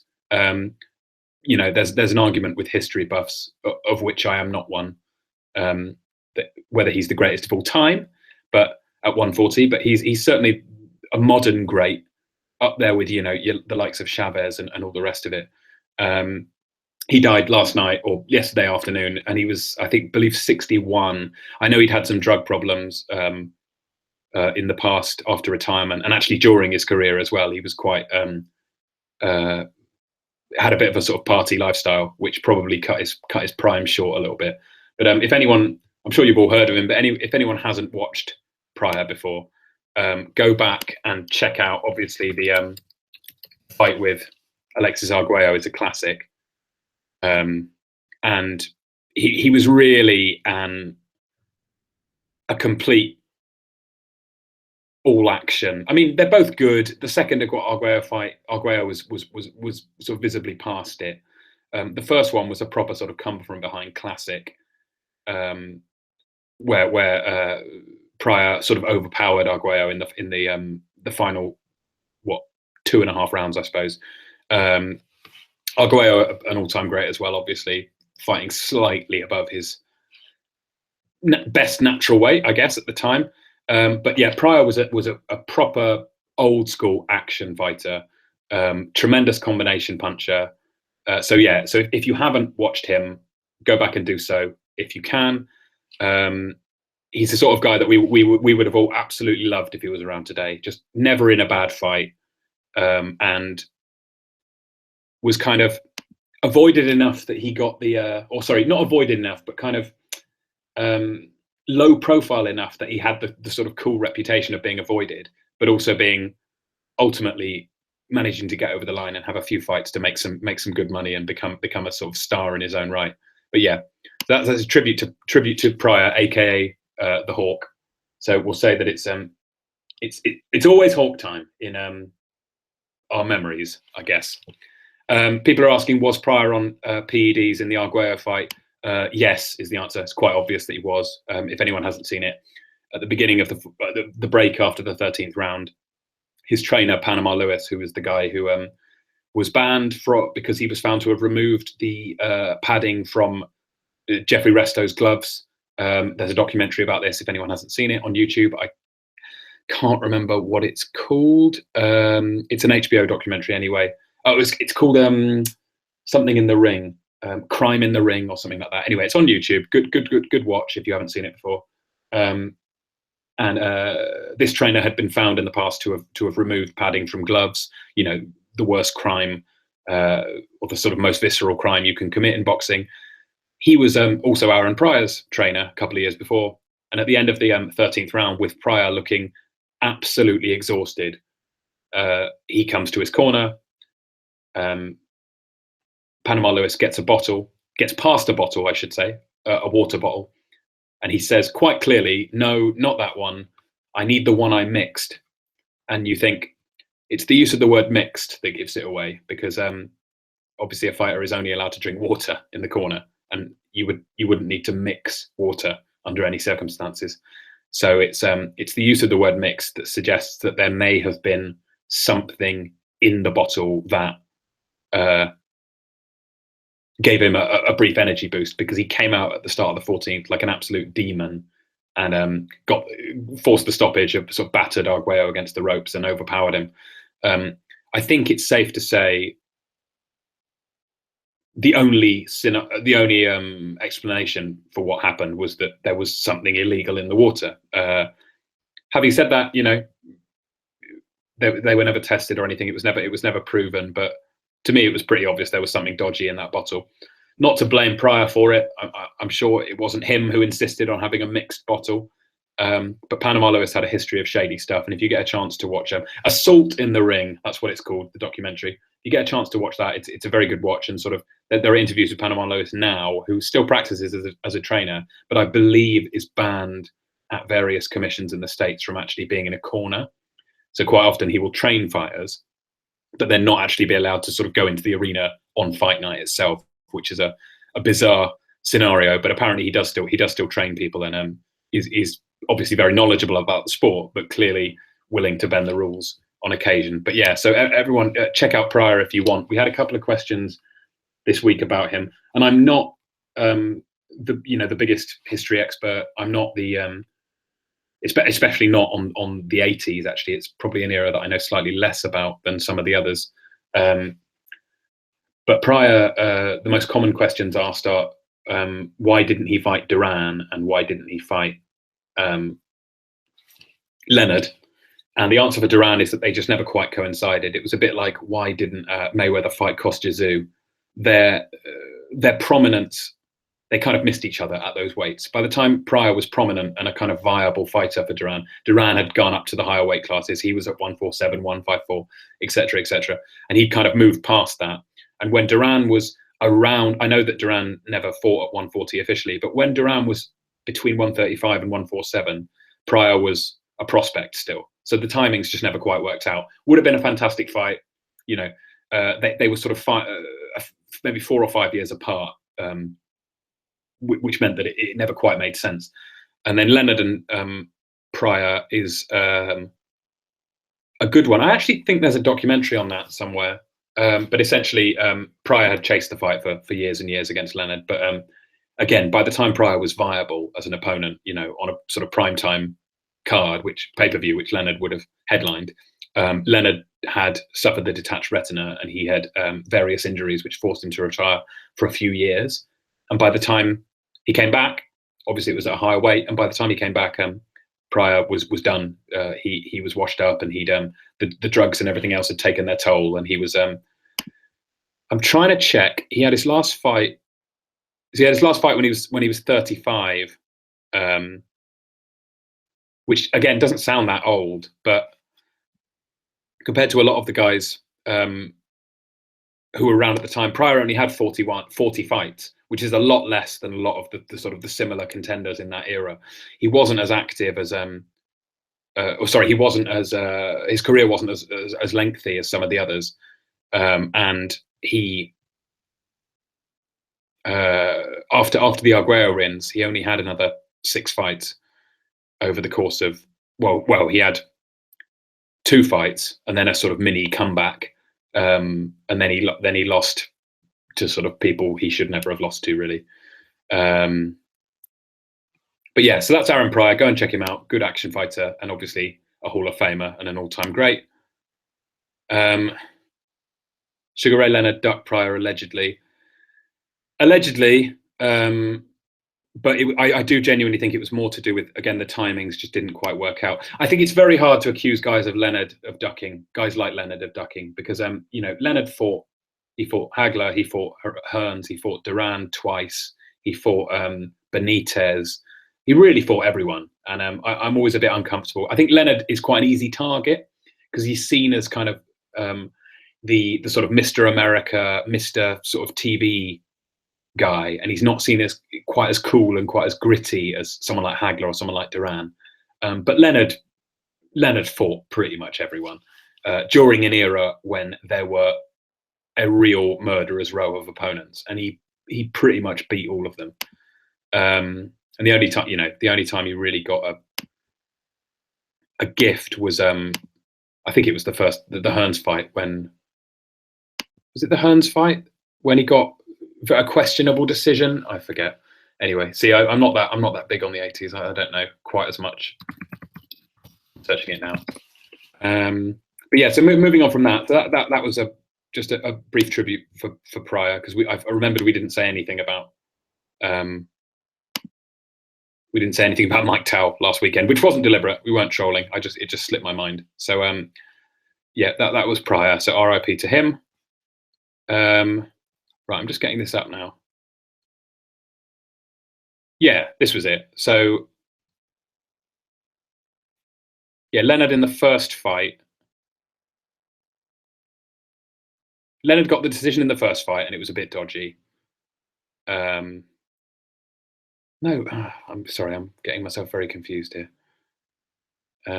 Leonard knocked Hearns out in the first fight, and then whatever the second one was the one with the dodgy scoring. But anyway, I probably need to go and rewatch those if I'm hosting a fucking podcast about it. But yeah. So moving on to just a bit on the heavyweights briefly, and then I'll do your questions, and then I'll get off, because I'm aware that it's very boring me just talking by myself. So Matchroom have signed Luis Ortiz. I think that's the biggest news currently. As far as I am aware, Parker and Ruiz is going to be ordered. That will happen. So that's the WBO site taken up. I've noticed that David Price has appeared at number 12 of the IBF. So I have a sneaking suspicion that could be Joshua's next fight. Especially with Price fighting a fucking TBA on this weekend's card in Liverpool. A TBA coming off 2 bin men. Ridiculous. And he somehow appeared in the IBF rankings mysteriously in the last few days. But obviously the big news is Ortiz being signed by Matchroom. As far as I understand it, it is a full promotional agreement. So Ortiz will hopefully regularly be featured, because I think fans in the UK and in Europe, he's a very, very good fighter to watch. He gets knockouts. He's got obvious skills. He's a fast puncher. He throws great combinations. He's exciting. I think they could match him up with pretty much anyone, and it would be a really, really sort of exciting, edge of your seat type of a fight. The obvious questions are, is he going to be matched up with Joshua? And I think I would be astonished if he was matched up with Joshua. Not necessarily never, but if he was matched up anytime soon with Joshua, I'd be absolutely flabbergasted. I think, although it's just a hunch at this stage,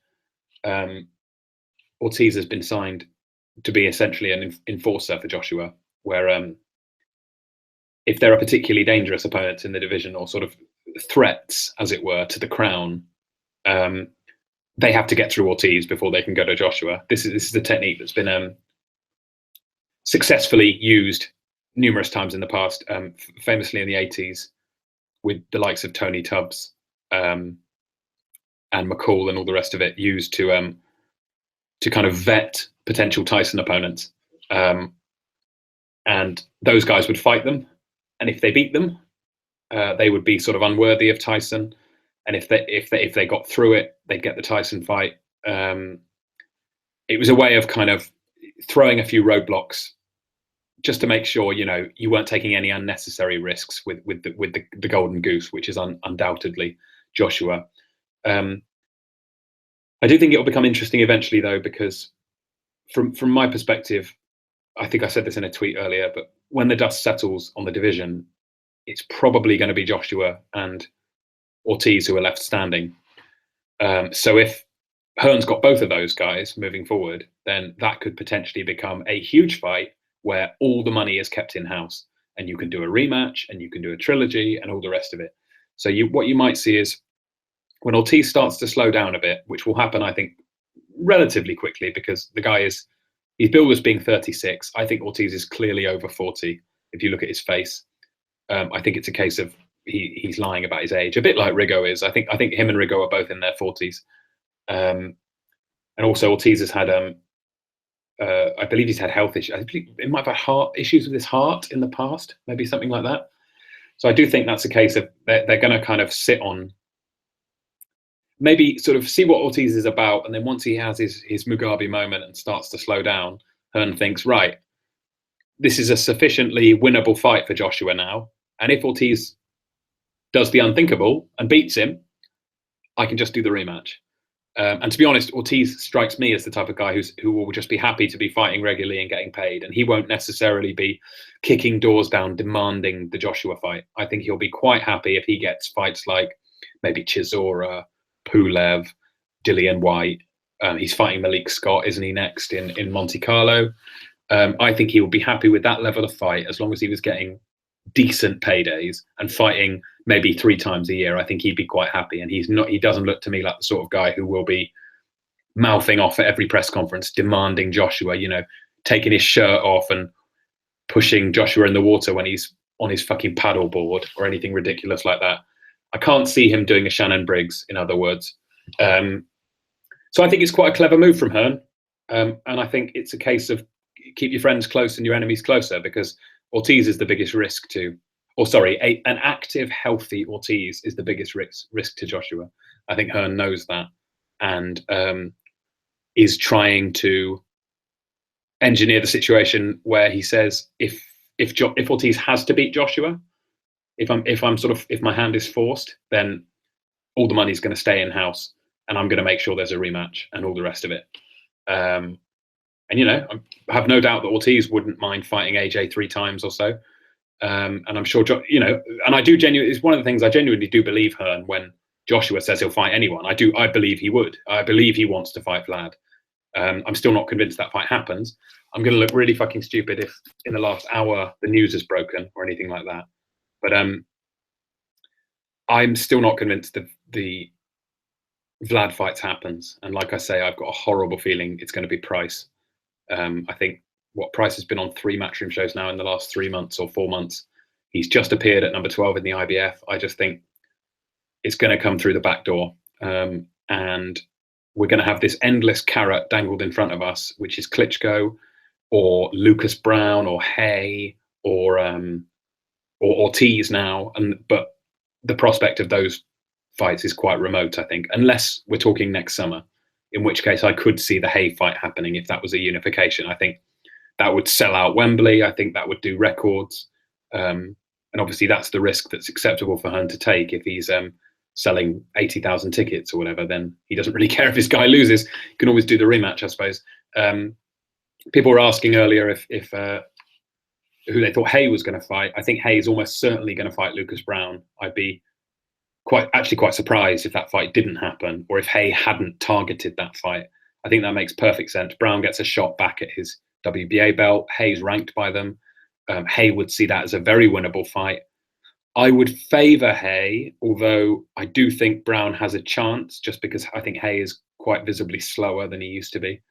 Brown's not that good, let's be clear, but he can punch, and Hay's been knocked out before, and Hay is slow enough where I think he could be punished if he makes a mistake.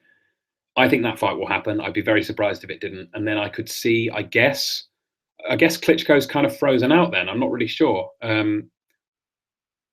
Also, interestingly, Eric Molina is tweeting that he's got a big fight signed for, I think he said before the end of the year. Not sure who he could be fighting. Maybe no, it wouldn't be Wilder again. I don't know.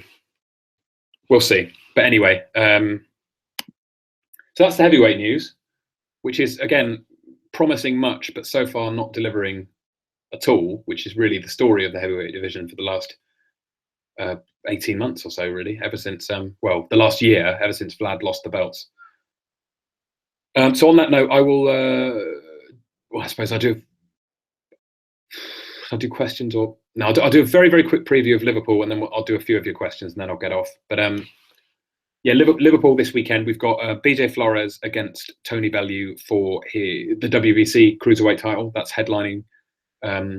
We have got as a I'm going to forget this now. As a I can't remember what the co-feature is. Is it Burnett against Farag, which is actually a decent fight? I might be wrong. That might be lower down the bill. Right, Bellew Flores. Sorry, it's Campbell Mathews. What am I talking about? Campbell Mathews, good fight.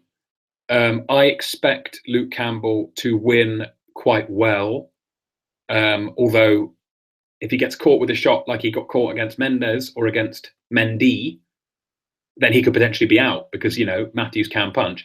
But I think Mathews has been on the downslide for a while now. I think he was very lucky to beat Tony Luis a year or so ago. I thought I picked Flanagan to beat him quite widely, and I actually thought Flanagan made that fight a lot tougher than it needed to be, with his kind of, I guess, dirty tactics to an extent. But no, that's a good fight. Can't complain about that. It's for the WBC silver, whatever that means. I've no idea if that means Campbell gets a full title shot afterwards. That would be great if it happened. I guess that would be against Linares. Yeah, we'll see. I wouldn't mind Campbell against Crolla in the future. I think that would be a decent fight. But we'll see what happens. He should beat Derry. And if he doesn't, it's yet another fucking Phoenix story for Mathews' career. And then below that, sorry, I got my order mixed up earlier. Below that is Burnett against Farag. Good fight. British bantamweight title. Farag obviously lost, surprisingly, earlier this year. Burnett is undefeated, but has sort of flattered to deceive so far in his career. I remember I had a accumulator on, which involved Ryan Burnett getting the stoppage against, and it was a guy who was like 38 or 39. What was his name? Against Jason Booth, that was it. And he knocked Booth down in the first round. And my bet, the accumulator, obviously, I needed him to get the KO. And he basically just cruised for the next 11. Never put his foot down, never really looked again like stopping him. Wasn't really happy with it. Then he fought Anthony Satoul after that, who's a guy who fought Nonito Donaire, I believe, on a top rank undercard a few years ago. He fought Donaire last year, Satoul. I think that was on the Bradley. No, what undercard was that on? Not sure. Maybe I can't remember. That was on an undercard anyway, and Donaire beat him in 2 rounds. So that's what you should be doing with a guy like Satoul, is knocking them out in 2 rounds. Again, Burnett went the distance. Don't know if he's got hand problems. Don't know if he's kind of not got that killer instinct. We'll see. But again, Farag's been stopped. I would like to see Burnett stop Farag, who's a decent fighter, but he can't really punch. I would like Burnett to put his foot down. We're always being told by Booth and all the rest of it how good Burnett potentially can be. I'd like to see him make a statement. I would favour him to win, but I have to say, on the evidence so far, you think it will probably be a really boring points decision. And underneath that, you've got Masha Dodd against Patera. Don't know who Patera is. That's for some international belt. Don't know what that means. Don't know why Dodd's not. I much prefer him to fight Cardell for a 3rd time, to be perfectly honest. And below that, you have a very good fight, which is massively going under the radar, which is Bradis against Valili. Bradis, as some of you might know, is a Latvian cruiserweight, undefeated, 20 fights, 17 KOs, who is the mandatory for Mr. Tony Bellew. So it kind of makes sense, I guess, that he's on the undercard. Bradis, before, regardless of what happens against Valili, who I have to confess I've not seen fight before, regardless of what happens there, Bradis is a far better opponent than BJ Flores, and it's a shame this fight couldn't have happened sooner. But you know, Bellew has talked openly about Bradis for several weeks now. He's not kind of avoiding his name or anything like that. That fight will happen probably in the spring next year. Very good fight, and Bradis can really punch, and that could be a proper shootout again. So keep your eye. I don't know if it's televised, but keep your eye out for the Bradis result, because the guy's a really big puncher and can also box a bit as well. He looks a very, very good. I know he's in his 30s, but I guess he's still a prospect. He's only had 20 fights, but he looks quite good, and I think he could give Bellew a really good fight when they do eventually meet next year. And then the main event, Flores against Bellew. It's awful. I think even Bellew would admit that it's awful. Flores is wank. He is rubbish. He's really not good at all. There's really nothing going for him. He doesn't have any single attribute which could sort of upset the apple cart. You know, he's not a particularly big puncher. He's not particularly fast. He's not. He's just very, very basic. 6 or 7 out of 10 in every category. I hope Bellew can knock him out, because I think him going 12 wouldn't be a particularly good look. You can go 12 with a guy like Shumanov, which Flores obviously did, but Shumanov's not a bomber. Shumanov doesn't scream about how much power he has at every press conference. I think Bellew, he's trying to psych himself up, because he's saying some quite outlandish things, and Flores is keeping very, very quiet. And I think it's a case of Bellew trying to psych himself up because he knows he needs to get the KO on Saturday. And I hope he'll go for it. And I think he definitely can knock Flores out. You know, Bellew's got power up at cruiser for sure. And I think he should KO him.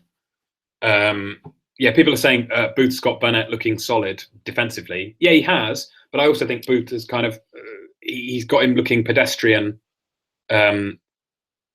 offensively. And he's winning these fights well so far in his career, you know, against the likes of, what's his face, Satul and Jason Booth. And I'm sure he'll beat Farag well, but that's not really enough. He should be kind of dominating and blowing away these guys if he's as good as the hype suggests. But we'll see. It's not much of a show. It's very Liverpool centric. I think Rocky Fielding's on the bill against TBA. Price is on the bill against TBA. I think the most interesting fights involving Scousers are obviously Derry against Campbell's a good one, but Stephen Smith's been confirmed on the Monaco show in November against Jason Sosa for the regular WBA belt, and that is a good fight.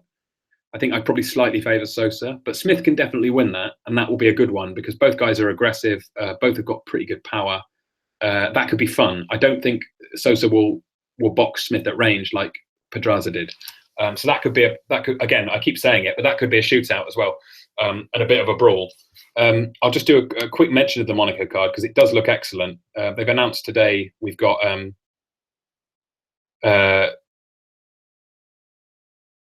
I like Shep. He has good knowledge, but he sends me to sleep. Shep, you're so fucking boring. Yeah, sorry, mate, but the other guys at about 6 o'clock today decided they couldn't be asked to do the pod, and I'd already set it all up. So I thought, do you know what? I've cleared my very busy schedule for 2 hours tonight, so I thought I'd do it anyway. Otherwise, you won't get anything, and then you'll all be fucking whining that there was no pod.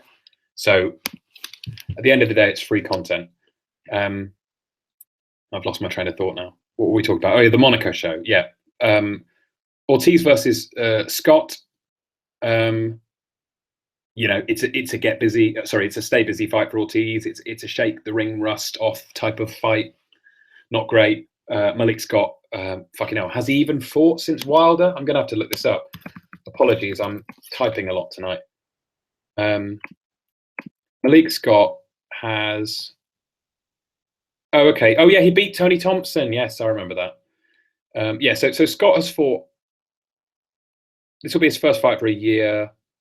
Scott has fought twice in the last 18.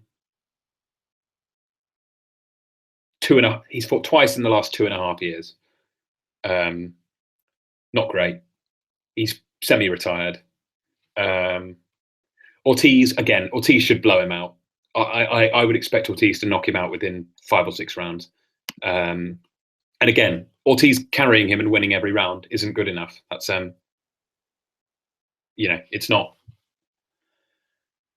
We need more than that at this stage for Ortiz to justify getting the big money and sort of being a name in the division. It's not enough to beat Jennings and then go missing for 2 years. We demand more as fans. Is anyone giving Smith a shot? That's a question in the chat. Yes, because Sosa isn't that good, but Sosa can punch a bit, and we all know that Stephen Smith's been knocked out before and has been hurt before. So I think, like I say, I think that one could be a case of who lands first, really, with that one. But I agree, Smith can count himself quite lucky that he's got another shot after losing quite decisively to Pedraza, and not fighting anyone since, or not anyone of note. So that's the Monte Carlo show. There's also what surely wins the prize, at least in recent memory, for the most pointless rematch, which is Murray versus Abraham 2. I do not see the point in this fight at all, apart from as a cash out, I guess, for Murray, because I think Abraham at this stage has got more left than Murray. To me, Murray looks way over the hill. I think his performances, he was never the most assertive fighter, but his performances are getting more and more kind of, what's the word? They're getting more and more sort of prosaic, I guess. He's just kind of going through the motions. It's a funny one with Murray, because, like I say, he really was a guy who sort of fought at one pace, even in his prime. But that pace is slowly slowing down, and he's getting more. He's really getting more one-paced as he goes through. And I think the winner of this gets a shot at Ramirez, who I believe is currently out injured and hasn't fought for a while. Not sure if he's fought. No, he hasn't fought since winning the title from Abraham, I don't think. Winner of this gets a shot. I mean, I'm sure Ramirez would be quite happy to get another $1 million to fight Abraham again. And he won pretty much every round against him last time. And again, it would be pretty similar against Murray. Murray would lose probably 10 rounds against Ramirez. I don't think either of these guys have got much left to offer. I mean, Abraham sells tickets still in Germany. Murray's never really sold tickets. So I do think Murray's in danger of hanging on a bit too long. Not really very happy with this fight at all. But look, it's exciting to see Ortiz again. Smith versus Sosa is a decent fight. All in all, the card's pretty good. I'm trying to find the word I was thinking of earlier for. I think prosaic was the word I meant. Unimaginative and sort of laborious and monotonous and all the rest of it. I think Murray's looking increasingly like that as he goes through his career. Right, so that's sort of all the news, really. And then we've also got, again, and I cannot remember if I confirmed this on last week's show or not, when the story actually broke, but Vargas versus Miura is confirmed for December. I may have mentioned this last week, actually, but just to drive the point home, that's the best action fight that can be made in boxing. They've made it. That if ever a fight was worth staying up until 3 a.m. for, or whatever time it's going to be on, probably later than that. I think it's from, they're doing it in California, not at the StubHub, sadly. I think they might be doing it at the Forum in LA. But if ever a fight was worth staying up for, it's that one. Pure action. Neither guy can jab. Both guys have phenomenal chins. It's just guaranteed action. And two guys fighting really, again, for pride. No nonsense belts on the line. No silver titles. No fucking, final eliminator nonsense. Nothing like that. But it's going to be an absolute war. And like I say, if there's one fight you stay up for the rest of the year, I would recommend it's that one. I think that'll be just as Vargas versus Miura was last year. I think Slido versus Miura will be right up there for fight of the year this year as well. So yeah, I may have said that last week, but just to emphasize the point. And then I'll just finish up by doing a few questions. We've had a couple of sort of quite serious ones. which I think it's best if I go into with the group. Steve Wellings asks, what's the wind speed velocity of an unladen swallow? I think he really means the airspeed velocity. The answer is an African or a European swallow. I'm afraid Steve didn't specify that. So he gets thrown into the cavernous, the cavernous inferno. Right. So a few questions. Did Ortiz have to agree to never face AJ as part of his matchroom contract? I would be surprised, but I think it probably would have been made clear to him that the AJ fight wasn't going to happen anytime soon. And like I said before, I think Ortiz is the sort of guy who's just happy to be fighting regularly and getting paid. And I'm sure Hearn will pay him well. You know, I don't think there's any evidence of Hearn ripping off his fighters or anything like that. I think Ortiz will get paid very well to fight 2 or 3 times a year against the likes of, you know, your Malik Scotts, your Chisoras, your Eric Molinas, that sort of a level. And I'm sure that's fine with him, you know, better than being inactive. Is Big Daddy Brown the next undisputed heavyweight champ? Funnily enough, I actually think I wouldn't rule Brown out if he fought Klitschko. That's the funny thing, just because all Brown does is throw KO punches. And I think he frightened Vlad a little bit in the early rounds and maybe sort of put him off his game a bit. But no, I don't think Lucas Brown is going to win the undisputed heavyweight title anytime soon. Who is Hay going to face in December? Well, we covered this earlier. I am 90% sure it will be Big Daddy Brown. I think it will be Lucas Brown, and I think Hay will win that fight. Although I would say Brown was a live dog. What time do the pubs shut in London? Generally around 11, but quite a few places have late licenses now. I think the cost of a late license has gone down quite a bit. I know certainly a lot more hotels have late licenses now. I think the cost has been reduced. So generally 11, but you can quite often find pubs that are open till the early hours. Right. Okay. Now this is a good one, and I'm going to run through this very quickly, and then we'll. But we might bring this up in a future episode when the panel's on. Lightweight Super 6: Garcia, Zlatikanen, Linares, Crolla, Easter Jr., and Campbell. I think that's a fantastic. If ever there was a division where a Super 6 would come in handy, I think lightweight's the one, because there's probably 6 to 8 fighters in there who could all beat each other on their day. And I think the winner of that, if a guy came through that lineup without a loss, they'd have a kind of Andre Ward type career boost and could end up on the pound for pound list, I think.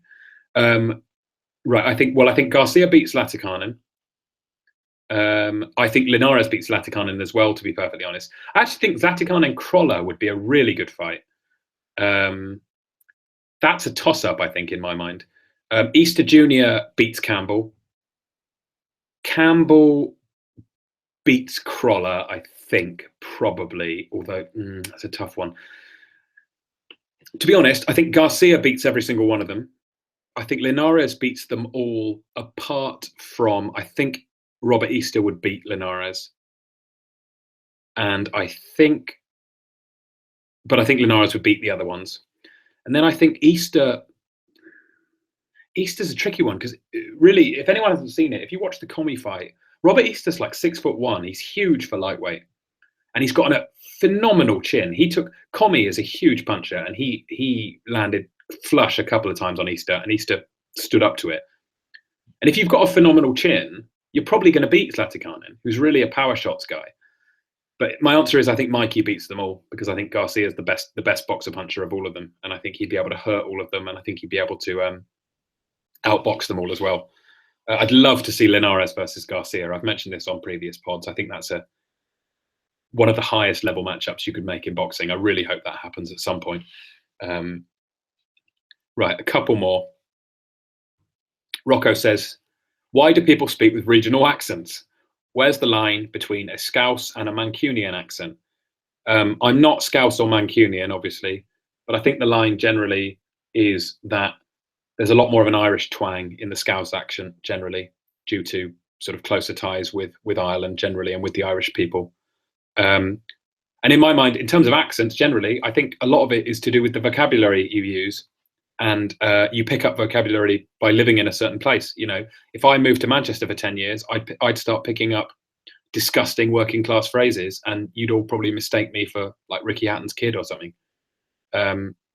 Equally, if you know some grubby northerner like Ainsley moved down to my part of London, he would pick up lovely phrases like "I'm going to pop to the loo" or "I need to spend a penny," and he'd start saying them, and then people would mistake him for a gentleman.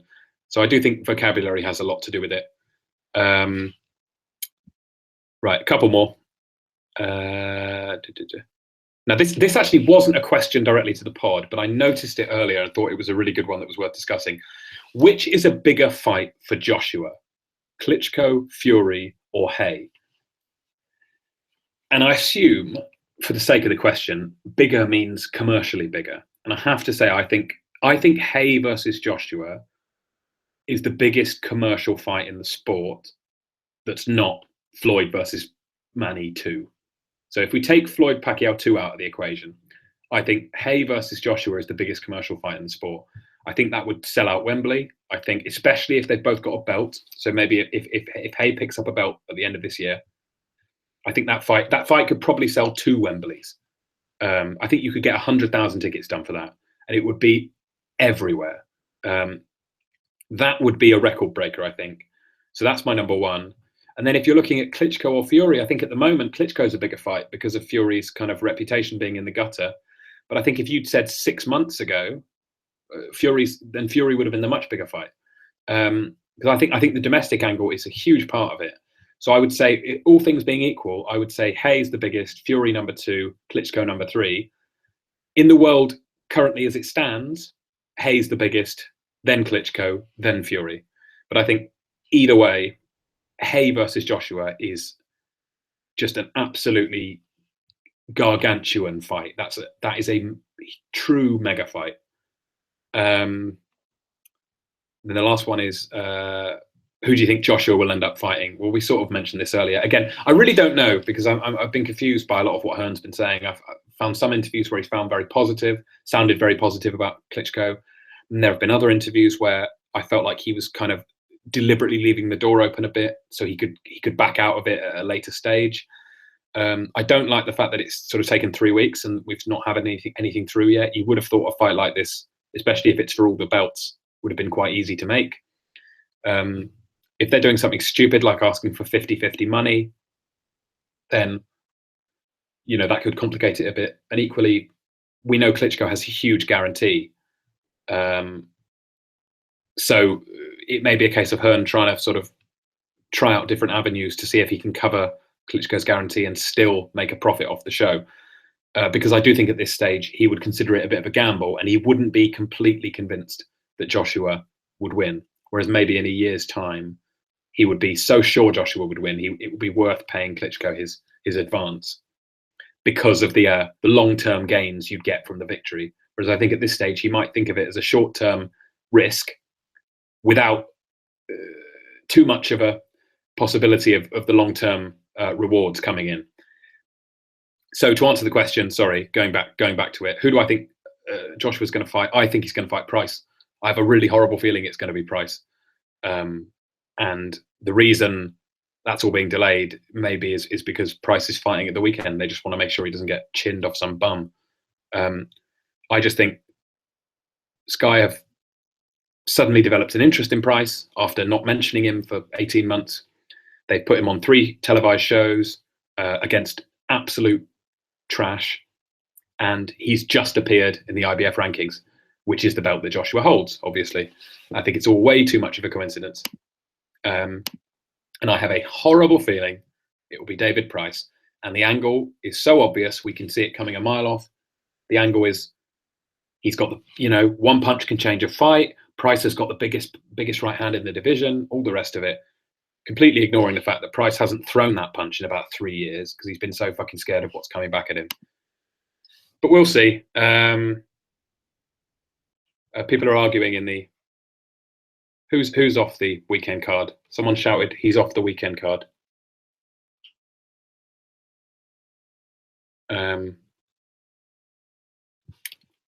Someone's off the weekend card. I don't know who. Maybe Price. I'm not sure. Anyway, people are actually Price is okay. Apparently, Price is off the weekend card. Well, there you go. Just leads into my theory that they're going to announce the Joshua fight, because they couldn't even risk Price against a binman. He's ill, apparently. Well, that's the type of, the old excuse that you don't need any proof at all to get away with. Anyway, we'll see. I haven't seen an X-ray of him being injured or anything like that. Illness is pretty easy to fake.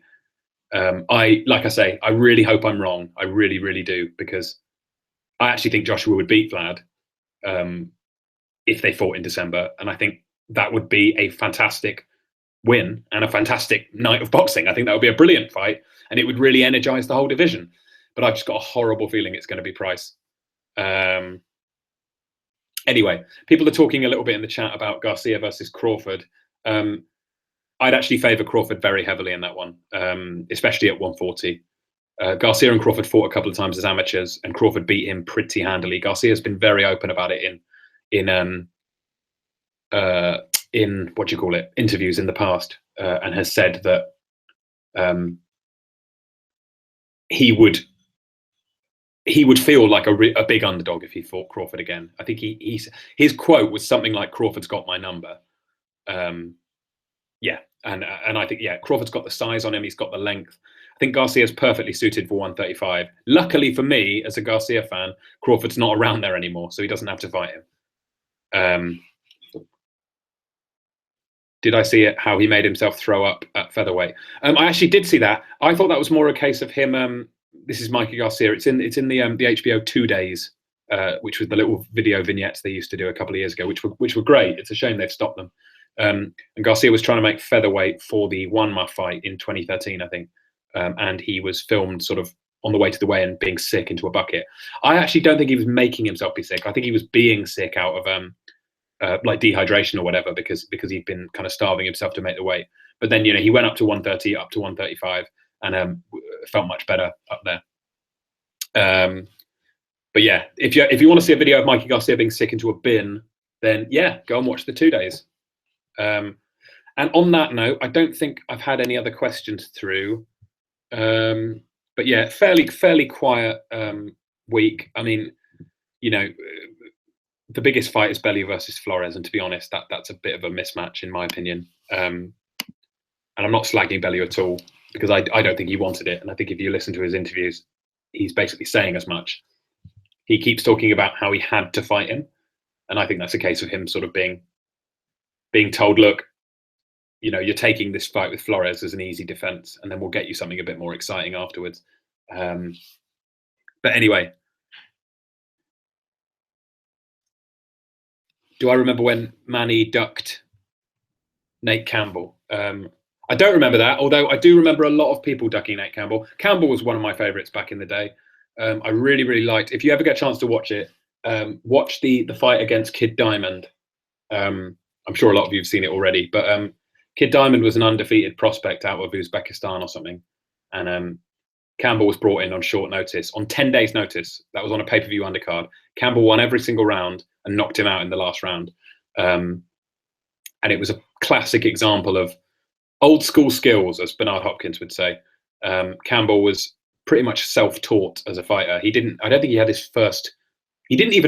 even trained until he was 25. He literally had never put a pair of gloves on before his mid-20s. And then by the age of 30, I think he was a world champion. Very, very naturally talented guy, just very elusive, could stand in the pocket and sort of roll his shoulder a bit like James Toney. Good fighter, good puncher. But he was genuinely an avoided guy. The term is thrown around a lot these days, but Campbell was avoided by a lot of the champions who really, as they say in America, didn't need that work. So he had to go to Mexico and fight Juan Diaz. That was the only shot he got. And then he beat him in Mexico. Amazing. So it's proof that you can get decisions on the road sometimes, just not in Glasgow. And on that note, thank you guys for hanging in there. We'll be back with a full panel next week. Yeah, please blame Boxing Wales, the sponsors of this pod. Blame them and Dewey Powell for dropping off because he was meant to be on the show, and then he said, I don't want to repeat the language he used, but he basically said that all the listeners were little shits, and Carpi said the listeners were little slugs, and he didn't respect any of you enough to tell you to your face, and he wanted to let me go out and do the pod myself and face the music. But thank you all for hanging in there. And we will be back with a full panel next week, and we'll get a guest on. I know a lot of you want Charles Farrell back on. He's happy to come on any time. I'm just waiting for a date when we've actually got sort of fights on the sort of near horizon to talk about, rather than previewing stuff that's happening in December, which is what we'd have to do if we had him on now. I think it would be better if we waited until we were slightly closer to the next sort of run of fights. But it's my fault for not getting him on earlier in the summer, because we had our hot streak, didn't we, in August and September, and I didn't get him on before that, so that's my fault. So Charles will be on soon. But if there's any other names you would like to see, I've been trying to get Paulie on for years. If anyone can nag him on our behalf on the on Twitter, that would be great, because I would really like to get him on the pod, because I've listened to interviews with him before with fan shows, and he gives you really, really good, honest answers. And I think especially with his newfound relationship with the UK scene, I think it would be great to get him on. So if you can do my dirty work for me and nag Paulie on Twitter, that would be useful. And then there are a couple of others on there. We might get Josh Taylor on at some point. And yeah, there were a couple of other names we were floating around. I think Dave Allen's going to come on at some stage as well, the heavyweight. So yeah, stay tuned for that, and we'll be back with a much fuller house next week. Thanks again for listening. Cheers.